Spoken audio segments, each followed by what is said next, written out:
Assalamualaikum warahmatullahi wabarakatuh. Saudaraku yang disayangi Allah, hari ini kita akan menyelami sebuah konsep ajaran Syekh Siti Jenar tentang ketika manusia menjadi Allah dan Allah menjadi manusia. Kalimat yang sepintas terdengar kontroversial, bahkan bisa disalahpahami jika hanya dibaca sekilas saja. Tetapi jika kita mau duduk sejenak dalam kesadaran yang jernih dan membuka pintu hati dengan penuh kehati-hatian serta rasa cinta kepada kebenaran, maka akan tampak bahwa makna dari ungkapan ini bukanlah bentuk kesesatan, melainkan simbol dari kedalaman makrifat seorang sufi dalam memahami wujud sejati manusia dan hakikat ketuhanan. Syekh Siti Jenar bukanlah orang sembarangan. Beliau adalah seorang wali, seorang arif, yang tidak bicara sembarangan kecuali dengan bahasa hakikat. Maka ketika beliau berkata bahwa manusia bisa menjadi Allah, dan Allah menjadi manusia, itu bukan berarti menjadikan diri sebagai Tuhan seperti Fir'aun yang sombong, melainkan mengungkapkan pengalaman ruhania tentang sirnanya ego manusia dalam samudra wujud Allah. Ini yang disebut oleh para sufi sebagai fana, lenyapnya keberadaan makhluk dalam lautan makrifat al-haq. Bayangkan, seperti sebatang kayu yang terbakar habis menjadi api. Di titik itulah, kayu sudah tidak lagi disebut kayu, karena ia telah larut dalam hakikat api itu sendiri. Ungkapan manusia menjadi Allah dalam konteks tasawuf adalah bentuk ekspresi spiritual yang menggambarkan bahwa sang hamba telah melepaskan identitas duniawinya dan yang ada hanya kesadaran ilahiyah. Bukan berarti dia berubah hakikat menjadi Tuhan, tetapi dia tidak lagi melihat dirinya sebagai aku yang terpisah dari Allah. Dalam istilah Imam Al-Hallaj yang terkenal, ini mirip dengan ungkapan Ana al-Haq, aku adalah kebenaran. Apakah Al-Hallaj mengaku Tuhan? Tentu tidak. Justru yang dimaksud adalah sang diri sudah tidak lagi memiliki rasa memiliki atas dirinya sendiri, yang berbicara, yang bergerak, yang mencinta, yang menyapa. Semuanya adalah karena Allah. La haula wa la quwata illa billah. Lalu bagaimana dengan Allah menjadi manusia? Sebenarnya ini bukan berarti Allah berinkarnasi atau menjelma seperti dalam konsep kepercayaan tertentu. Tasawuf tidak mengenal Tuhan berubah bentuk. Yang dimaksud dalam kalimat di atas adalah manifestasi sifat-sifat Allah yang termanifestasi dalam diri manusia. Bukankah dalam Al-Quran disebutkan bahwa manusia diciptakan dalam sebaik-baiknya bentuk? Bukankah Allah sendiri meniupkan ruhnya ke dalam diri manusia? Maka wajarlah jika para arifin melihat bahwa dalam diri manusia ada pancaran ilahi yang sangat mulia. Namun itu hanya bisa dirasakan, bukan sekadar dicerna oleh logika semata. Inilah yang dimaksud dengan insan kamil, manusia sempurna yang telah menjadi cermin bagi Tuhan. Saudaraku, di titik inilah saya mengajak panjenengan semua untuk tidak hanya menyimak sepotong-sepotong, karena pemahaman seperti ini tidak bisa ditarik kesimpulannya hanya dari potongan kalimat. Butuh kejernihan hati dan kebeningan jiwa untuk bisa menangkap getaran makna yang tersembunyi di balik simbol-simbol para sufi.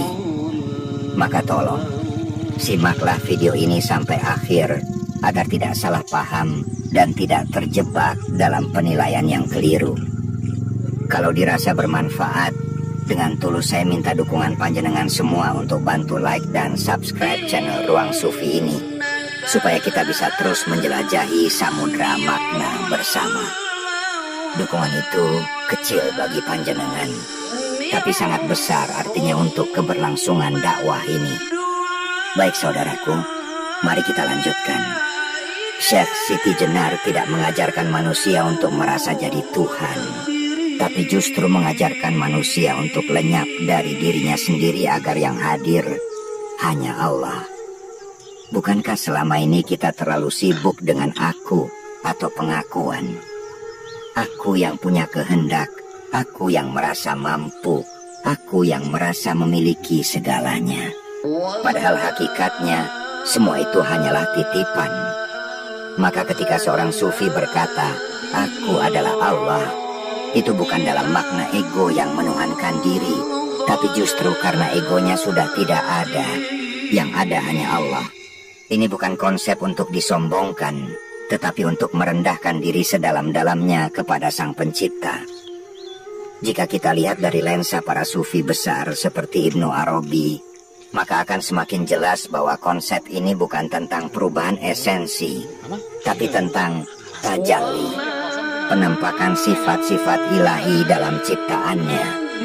Seperti matahari yang sinarnya hadir di cermin. Cermin itu bukan matahari, tapi memantulkan cahaya matahari. Dan saat cermin itu jernih, kita seolah-olah melihat matahari di dalamnya. Maka seorang sufi yang telah mencapai ma'rifat sejati, hatinya menjadi cermin yang bersih, memantulkan cahaya Allah tanpa sedikit pun hijab. Inilah makna yang tinggi dan luhur, bukan ajaran yang menyesatkan seperti yang disalahpahami sebagian orang. Hanya mereka yang mengunyah rasa dan menyelam dalam samudera batin yang bisa mengerti. Dan untuk mencapai titik itu, butuh bukan hanya ilmu, tapi juga perjalanan, mujahadah, dan ketulusan yang tak henti. Saudaraku yang dirahmati Allah, ketika kita menyelami ajaran-ajaran para sufi seperti Syekh Siti Jenar, kita diajak untuk tidak sekadar melihat permukaan kata, tetapi memahami denyut rohani yang mengalir di balik ungkapan itu. Para sufi itu bukan sekadar ahli syariat, mereka adalah ahli rasa. Mereka melihat dunia tidak hanya dengan mata kepala, tapi dengan mata hati yang tajam. Dan inilah mengapa mereka seringkali berbicara dengan bahasa simbol, karena bahasa lahir tidak selalu cukup untuk menjelaskan pengalaman batin yang dalam. Pernah satu kali seorang murid bertanya kepada gurunya, "Wahai guru, apakah engkau sudah melihat Allah?" Sang guru menjawab, "Aku tidak melihat selain Allah." Apakah ini berarti sang guru telah menjadi Tuhan? Tentu tidak. Yang dimaksud adalah, dalam kesadarannya, dia sudah tidak lagi memandang dunia sebagai sesuatu yang terpisah dari kehendak dan kehadiran Allah. Segala sesuatu menjadi tanda-tanda kehadirannya. Daun yang gugur, angin yang bertiup, bahkan tangisan anak kecil sekalipun, semuanya adalah ayat-ayat Allah yang hidup. Dan ketika seseorang hidup dalam kesadaran seperti itu, maka dia bukan lagi hamba yang terikat ego, melainkan ruh yang senantiasa menyatu dengan Sang Maha Ada. Kita ini, saudaraku, diciptakan dengan potensi untuk sampai kepada Allah. Tapi seringkali kita malah terjebak dalam keakuan. Kita ingin dikenal, kita ingin dihormati, kita ingin diakui. Padahal semakin kita ingin dikenal, semakin kita jauh dari Allah. Tapi sebaliknya, semakin kita tidak ingin dikenal, semakin Allah memperkenalkan kita kepadanya. Inilah paradoks yang sering disampaikan oleh para sufi. Mereka tidak menuntut dunia mengenali mereka, karena yang mereka cari bukan pujian makhluk, tapi keridoan Sang Khalik. Dan dalam titik itu, mereka merasakan bahwa semua yang mereka miliki bukan lagi milik pribadi. Bahkan diri mereka pun bukan milik mereka. Segalanya adalah milik Allah.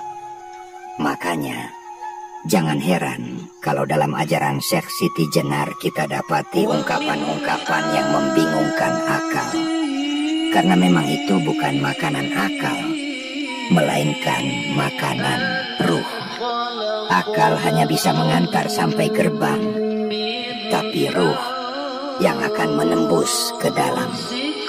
Maka kalau kita ingin memahami, jangan buru-buru menilai. Duduklah dalam tenang, berzikirlah, dan biarkan hati kita menyimak pelan-pelan. Bukankah Allah berfirman bahwa Dia lebih dekat dari urat leher kita? Maka wajar kalau ada seorang arif yang berkata bahwa dirinya telah menyatu dengan Allah. Bukan secara jasad, bukan secara zat, tapi secara kesadaran dan penyerahan total. Di sini kita mulai memahami bahwa konsep manusia menjadi Allah dan Allah menjadi manusia itu bukan soal pertukaran zat atau keberadaan, tapi soal bagaimana manusia bisa menanggalkan dirinya dan membiarkan Allah hadir dalam seluruh kehidupannya.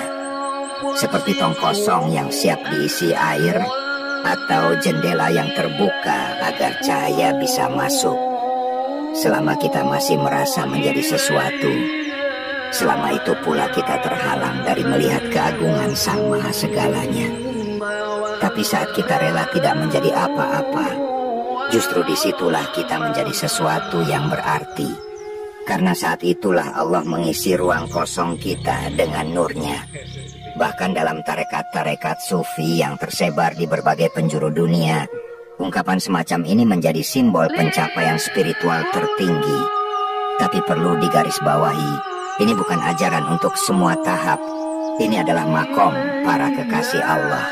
Bagi kita yang masih belajar, yang masih bergulat dengan syahwat dan dunia, maka cukupkan dulu dengan syariat. Tapi jangan tolak hakikat, karena syariat itu laksana perahu, sedangkan hakikat adalah lautan yang dituju. Dan Syekh Siti Jenar adalah sosok yang sudah berenang di lautan itu. Ia tidak sedang mengajak kita meninggalkan syariat, tapi mengajak kita menyelami maknanya yang terdalam, agar kita tidak terjebak hanya pada kulit dan lupa pada isi. Maka mari kita tata hati kita kembali. Jangan jadikan pembahasan seperti ini sebagai bahan debat atau sensasi, tapi sebagai cermin untuk melihat sejauh mana kita sudah menempuh jalan menuju Allah. Jangan biarkan ego kita merasa paling tahu, karena bisa jadi justru ketika kita merasa paling benar, saat itulah kita sedang jauh dari kebenaran. Biarkan ilmu ini menyentuh hati kita, bukan hanya mengisi kepala kita. Sebab hati yang disentuh oleh Allah akan lebih mudah menerima cahaya daripada kepala yang penuh logika, tapi tertutup oleh rasa merasa benar sendiri. Dan ketika kita membiarkan diri larut dalam arus makna yang begitu dalam ini, pelan-pelan akan terasa bahwa sesungguhnya ajaran semacam ini bukan sedang meniadakan syariat, tapi justru menuntun untuk sampai ke inti syariat. Karena syariat itu ibarat kulit, dan hakikat adalah isinya.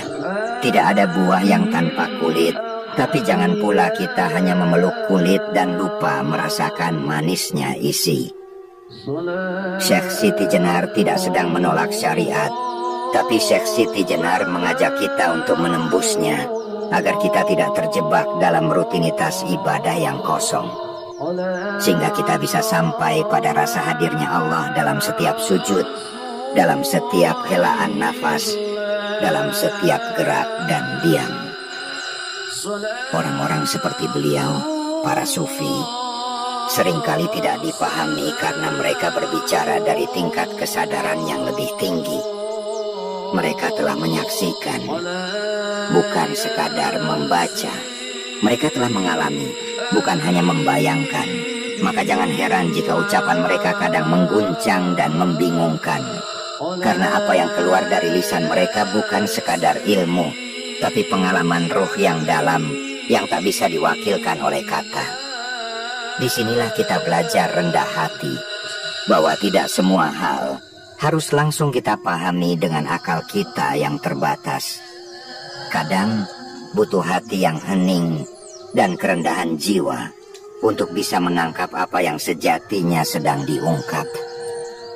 Saudaraku, mungkin inilah sebab mengapa dalam tradisi para arif billah, ilmu hakikat tidak langsung diajarkan kepada semua orang. Karena kalau belum siap, justru akan membawa kebingungan, bahkan bisa jadi penolakan yang keras. Bukan karena ajarannya keliru, tapi karena kita belum cukup tenang untuk mendengarnya. Sama seperti mata yang baru terbiasa di tempat gelap. Jika tiba-tiba disorot cahaya terang, bukan tercerahkan, tapi justru silau dan sakit.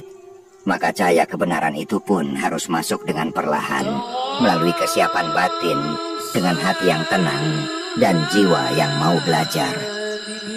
Dan jika kita renungkan lebih dalam lagi, ajaran semacam ini juga sangat erat dengan konsep ihsan dalam Islam.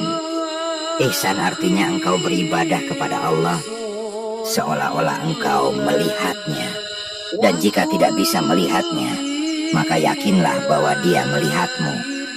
Ini bukan sekadar motivasi spiritual, tapi petunjuk bahwa pada titik tertentu, seorang hamba bisa sampai pada kesadaran yang penuh akan kehadiran Allah dalam setiap detik hidupnya. Maka tidak heran jika para sufi yang telah mencapai makom itu merasa seolah tidak ada jarak antara dirinya dan Tuhan, bukan dalam arti fisik, tapi dalam rasa, dalam kesadaran, dalam kedekatan yang tak bisa dilukiskan dengan bahasa manusia biasa. Di titik inilah kita mulai bisa sedikit memahami mengapa Syekh Siti Jenar menyampaikan konsep manunggalnya Kaulo lan Gusti. Itu bukan persatuan zat, tapi persatuan rasa, persatuan kesadaran, bahwa seorang hamba bisa begitu larut dalam cinta, hingga tak ada lagi yang tersisa dari dirinya selain kehadiran sang kekasih. Dan di titik inilah keakuan lenyap, kemilikan hancur, kehendak tunduk sepenuhnya pada kehendaknya. Maka jika ia berkata, "Aku adalah Allah," itu bukan karena ia merasa berkuasa, tapi justru karena ia tidak lagi merasa memiliki apapun, termasuk dirinya sendiri. Inilah yang oleh banyak orang sulit dicerna, karena terlalu terbiasa hidup dalam batas-batas jasad, logika, dan ego. Padahal tasawuf justru mengajak kita menembus semua batas itu, bukan untuk lepas dari syariat, tapi agar bisa menghayatinya lebih dalam. Bukan untuk memberontak dari hukum, tapi untuk meneguhkan bahwa hukum tanpa cinta, tanpa makna, hanya jadi kerangka kosong. Maka ajaran semacam ini bukan untuk dilecehkan, tapi untuk direnungkan. Bukan untuk dibantah dengan cepat, tapi untuk ditadaburi perlahan, dengan hati yang terbuka dan jiwa yang siap menyelami. Dan seringkali saudaraku, yang membuat seseorang menolak ajaran semacam ini bukan karena isi ajarannya keliru, tapi karena hati yang belum terlatih menampung kedalaman samudra ilmu hakikat makrifat. Karena dalam ajaran ini ada perasaan takut, ada pertentangan dalam batin, karena memang ajaran seperti ini mengguncang keimanan awam. Ketika seseorang sudah terlalu nyaman dengan agama yang hanya sebatas ritual, maka ajakan untuk menyelam ke dalam samudra makna terasa menakutkan.